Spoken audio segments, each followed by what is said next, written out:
G'day to all you pubescent teenage boys out there. Tom Tanuki here, Australia's finest bearded comedian. What kind of comedy do I do? The bearded kind of comedy. I like to enjoy breaks, lengthy ones preferably, between talking about people like Isaac Butterfield.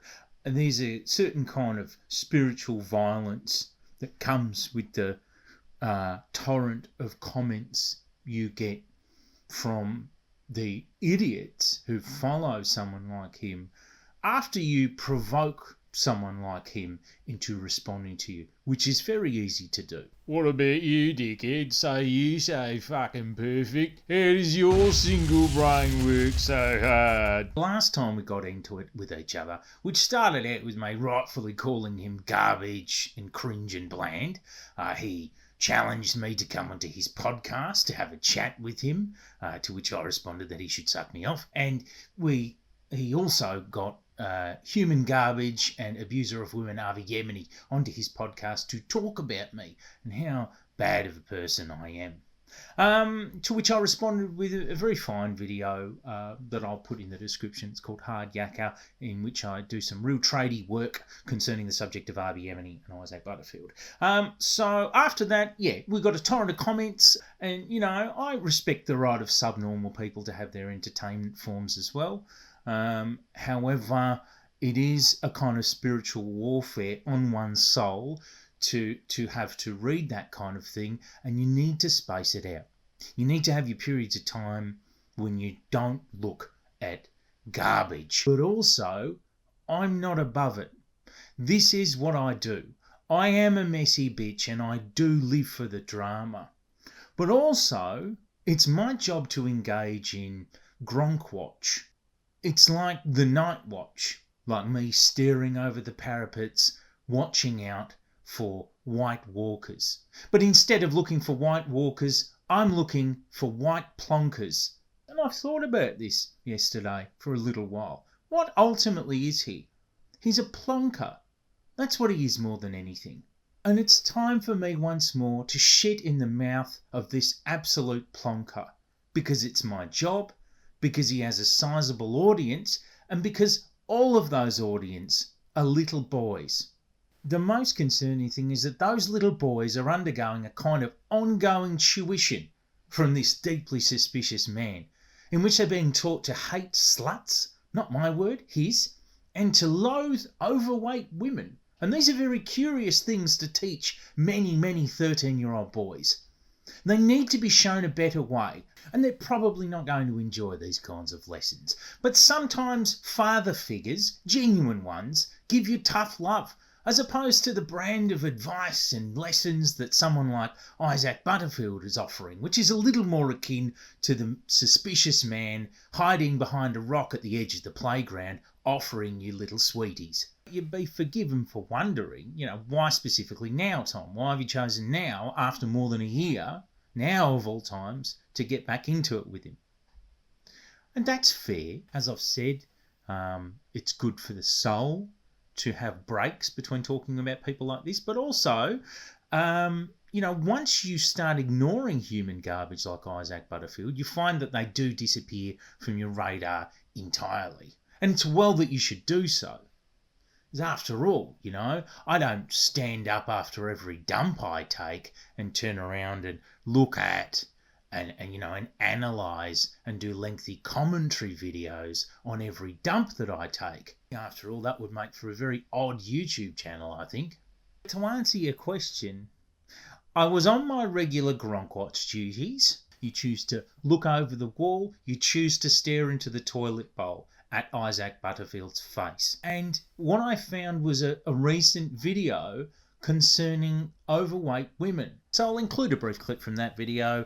This is a common thing for him. He includes a sort of a justifying caveat at the start of the video in which he talks about the health consequences of being morbidly obese. Talks a little bit, as he always does, about his own weight loss journey. Again, justifying caveats. Obesity is one of the biggest killers in the world. Now, if you look at any of the maps or any of the statistics or any of the tables, the graphs, pie charts, Pie charts. Bit of premium bearded comedy there. I love a good bit of bearded comedy. And I thought, that's strange. I feel I've seen things like that before from him. So here's how it went.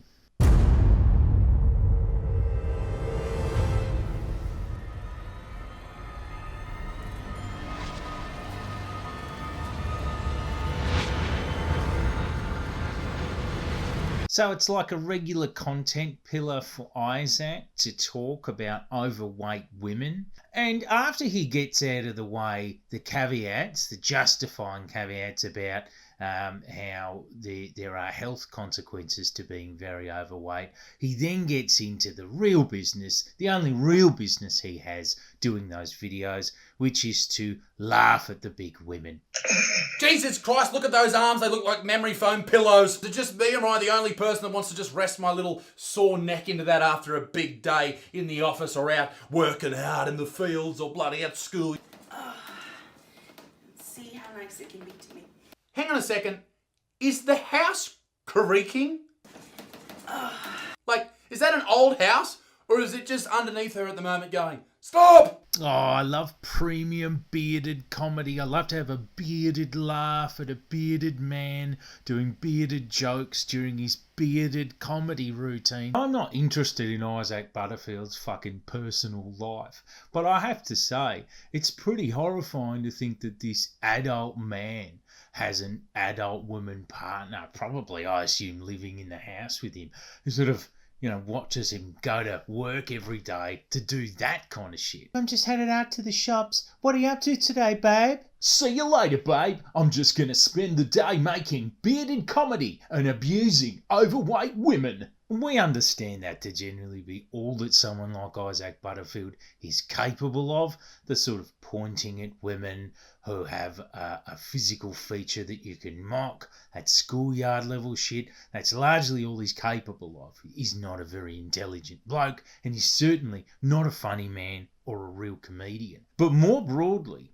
that kind of poking at fat women ha-ha thing is only a sub-content pillar of one of the major content features of Isaac's channel, and one of his major draw cards, really, which is bashing women, or feminism, as he says, again and again and again. So when I typed feminism in, I was fucking horrified to see just how many results came up.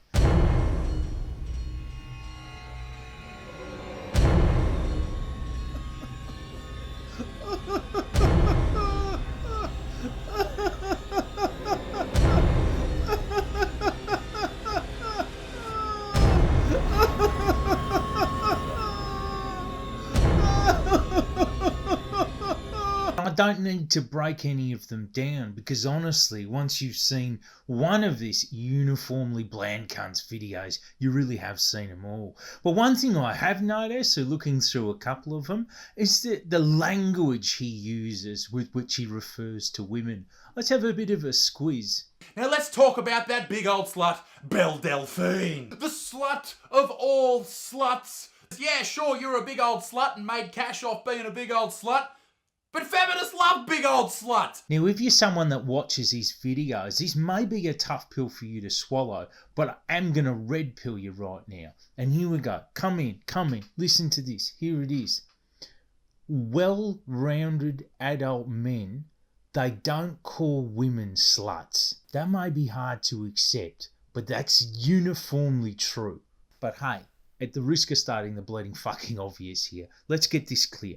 Who is the group who, by and large, has problems and insecurities regarding women, often likes to call them sluts in groups, bags out people who stick out, don't look like them, and you hate, baits women, and generally fits in with each other by excluding people? It's teenage boys, man.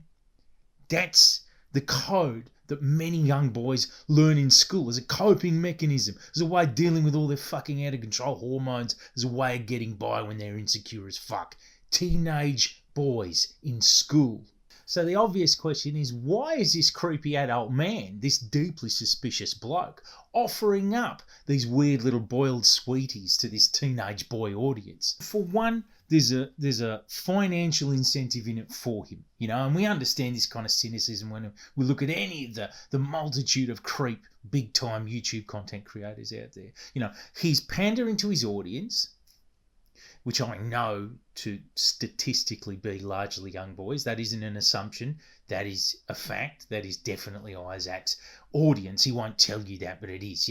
He makes these videos for them, and they click on these videos, and he makes money off that and from the low-cost merch drops that he does for the consumption of those teenage boys. So there is that financial concern, and that's no surprise when you look at the gross culture of vultures on YouTube. But also, this cunt is a panderer at heart. He's a conformist by nature, and he really does mean this content. He really does have a deep distaste for women and for people who don't fit in, and he really is a little man who's still battling his inner demons from his teenage years. Grown men don't spend all their time talking about their weight loss journey from when they were a teenager. He persists in doing that. It is in part because other insecure little teenage boys gain something from listening to that and therefore keep clicking on his videos.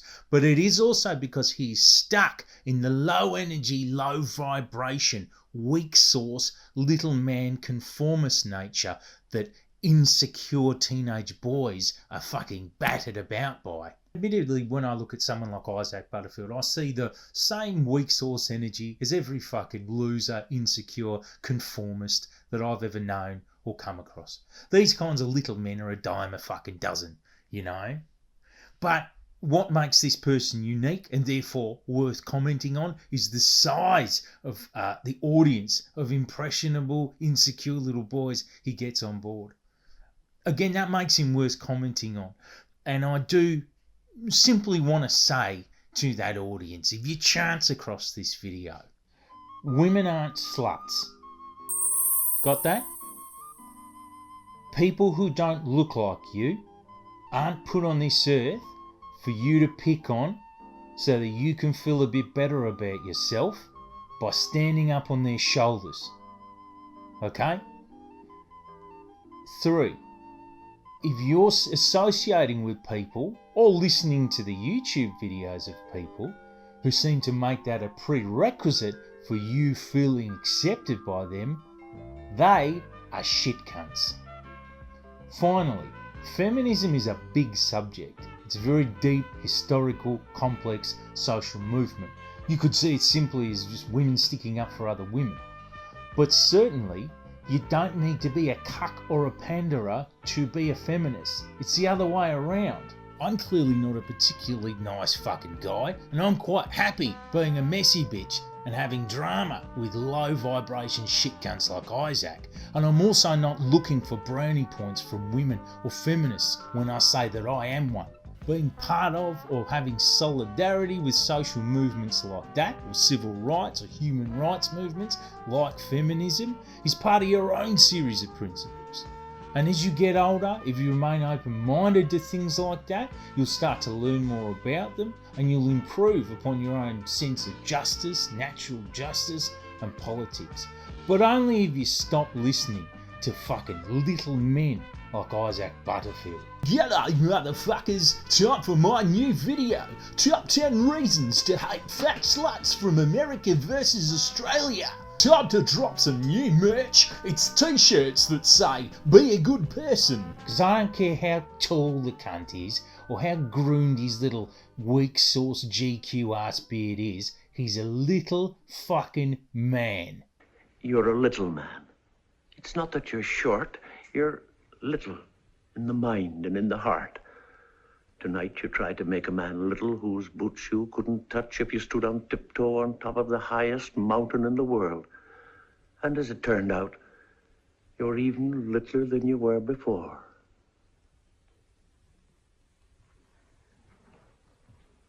Oh yeah, and you're a fucking plonker, mate.